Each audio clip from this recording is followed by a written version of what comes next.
প্রথমেই আমি এখানে নিয়ে নিয়েছি কাঠ, গোলমরিচ কিছু, তারপরে এটাকে বড় এলাচ, ছোট এলাচ, কিছু লবঙ্গ, এগুলোকে আমি ভালো মতো ভেজে নিব কোনো তেল অথবা কিছু ছাড়াই। তাওয়াটা একটু গরম করে নিয়েছি, এখন এটাকে ভাজতে হবে কিছুক্ষণের জন্য। ভেজে তারপর আমি এগুলোকে ক্রাশ করে নিব।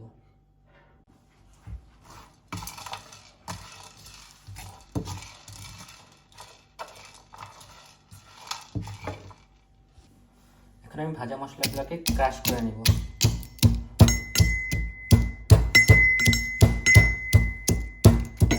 এগুলোকে ভালো মতো ক্রাশ করে নিতে হবে। আমি একটা চুলায় প্যান নিয়ে তেলটা তাতিয়ে নিয়েছি। এরপর হচ্ছে 1 কেজি মাংসের জন্য আমি এই পরিমাণ পেঁয়াজ দিব। পেঁয়াজগুলো অনেক চিকন চিকন করে স্লাইস করে নিয়েছি। আমি পেঁয়াজগুলো তেল একদম গরম হলে দিয়ে দিব।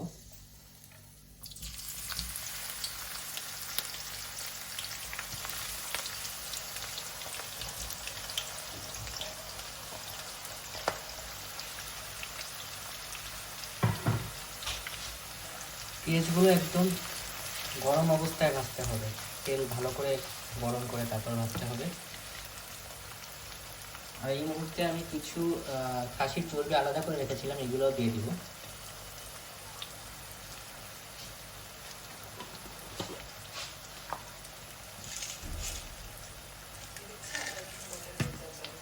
আর দিয়েছি 3টা এলাচ, চর্বি এবং পেঁয়াজ, এগুলোকে ভালোভাবে নাড়তে হবে। আমার পেঁয়াজগুলো হালকা বাদামি রঙের হয়ে আসছে, সেই মুহূর্তে আমি মাংসগুলো দিয়ে দিব।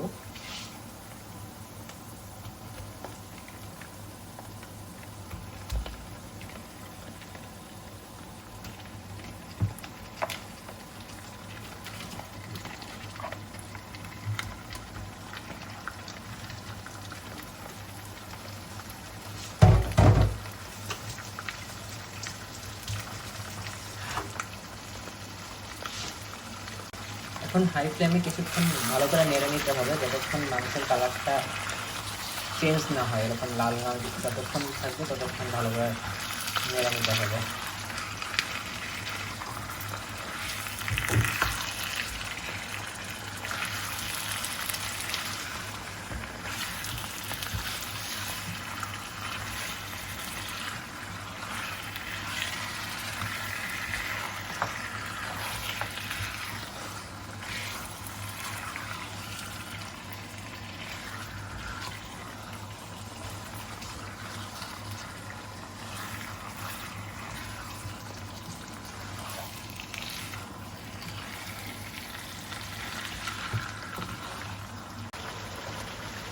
এখন দেখতেই পাচ্ছেন মাংসের কালারটা সামান্য চেঞ্জ হয়ে আসছে। সেই মুহূর্তে আমি যে মশলাটার থেকে 2-3 চামচ দেবো সামান্য। এটা হচ্ছে মাটনের একটা মশলা, যে কোনো মশলা ইউজ করতে পারেন আপনারা।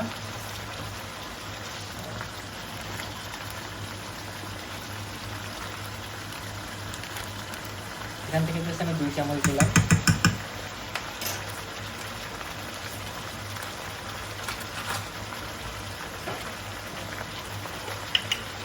এবার আমি দেবো শুকনো মরিচের গুঁড়া।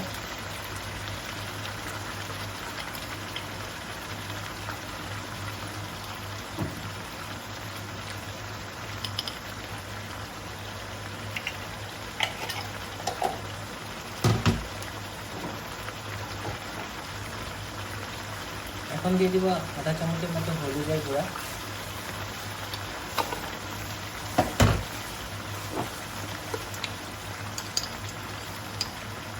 আধা চামচের মতো ধনিয়া গুঁড়া,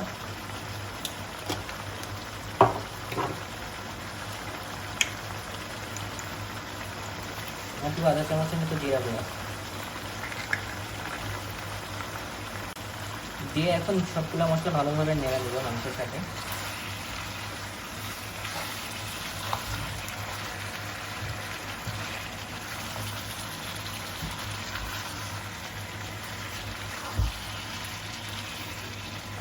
সবগুলো মশলা আমি ভালো করে মাখিয়ে নিয়েছি। এখন 10 মিনিটের মতো এটা চুলায় রাখতে হবে, কিছুক্ষণ পর এর মধ্যে নেড়ে দিতে হবে। এখন আমি সামান্য ঢাকনিটা উঠিয়ে সামান্য নেড়ে দিব।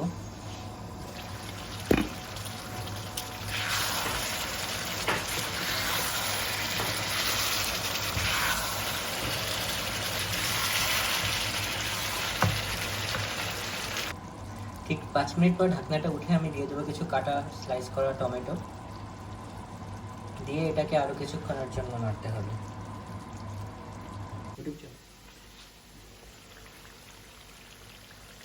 আর দেখতে পাচ্ছেন পানি একদম শুকায় গেছে, মানে কষানো হয়ে গেছে। এই মুহূর্তে হালকা আমরা এটাকে নেড়ে গরম পানি দিয়ে দেবো। অবশ্যই গরম পানি দিতে হবে।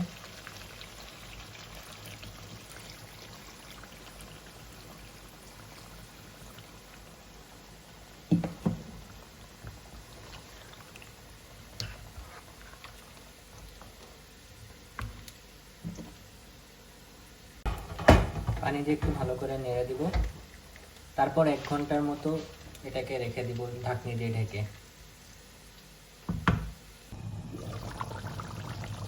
ঠিক আধা ঘন্টা পর আমি ঢাকনিটা একটু উঠে নিয়েছি, পানি অনেকটাই কমে গেছে। এখন দিতে হবে টক দই ফাটানো।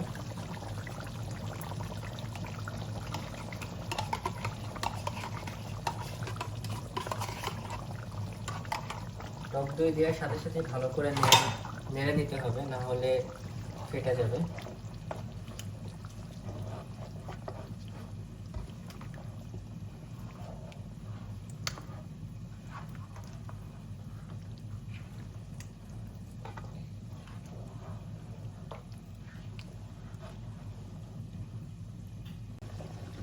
এখন আমি কাঁচা মরিচ কেটে রেখেছিলাম, সেগুলো দিয়ে দিব, কুচি করে কেটে রেখেছি।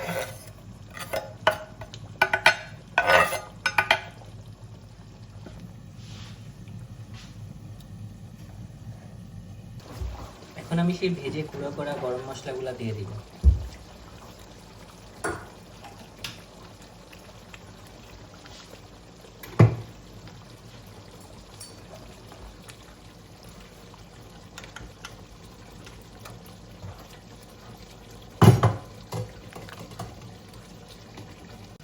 এরপর আরো 20-30 মিনিট মতো এটা এভাবে খুব অল্প আঁচে রেখে দিতে হবে।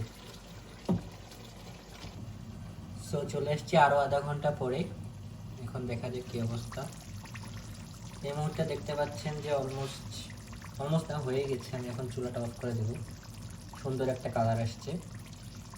তো আমাদের রান্না হয়ে গেছে।